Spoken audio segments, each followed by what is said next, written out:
पीछे हलियै छौड़ी पागल दीवाना गे जाके ससुररिया हमारा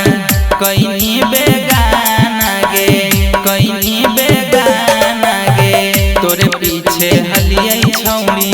पागल दीवाना गे जाके ससुररिया हमारा कहीं बेगाना गे भौंको हकई कुकुरा ता भगावो हियौ छौड़ी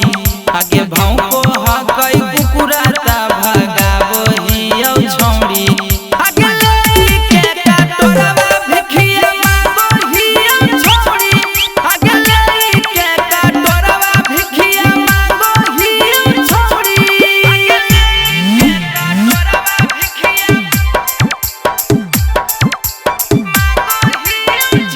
रिकॉर्डिंग स्टूडियो राजगीर।